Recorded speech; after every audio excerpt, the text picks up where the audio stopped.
The rain never stops in this town. It's not the angry, storming kind of rain, or even the gentle, drizzling kind. It's just constant. A permanent gray sheet that blurs the edges of the world. People here don't use umbrellas. They say, it's disrespectful. To whom or to what?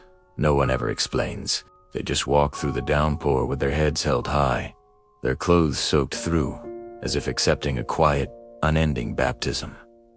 I arrived a week ago. My car broke down just outside the town limits, and the mechanic, a man with eyes that seemed older than the rust on my engine, told me it would take a while. The damp gets into everything, he'd said, not as an excuse, but as a statement of fact. So I've been staying at the old inn on Main Street, watching the water trace paths down the window panes. That's when I first started noticing it. It's not just the rain. It's what comes with it, or rather, what doesn't. There are no puddles, not a single one.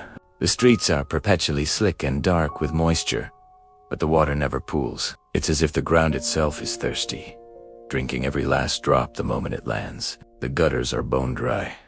The drains are silent. The river that cuts through the edge of town flows clear and steady, unaffected by the endless torrent from the sky. At first, I thought it was just a strange geological feature, some porous kind of rock beneath the asphalt. But yesterday, I saw a child drop her toy boat on the sidewalk. It didn't float on a thin film of water. It just sat there. And as I watched, the rain falling on it seemed to vanish on impact. The plastic remained wet, but the space around it was clear. It wasn't being absorbed, it was being erased. Last night, I couldn't sleep. The rhythmic drumming on the roof was starting to sound less like rain and more like a countdown. I decided to go for a walk, pulling my coat tight around me. The townsfolk were all inside, their windows dark.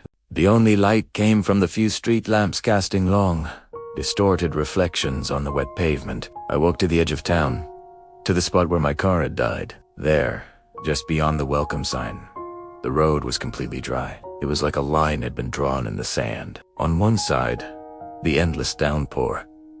On the other, a clear, starry night. The rain wasn't falling on the town. It was falling asterisk from asterisk, and we were all trapped underneath it. The question isn't why it rains here. It's what happens if it ever stops. Thanks for watching.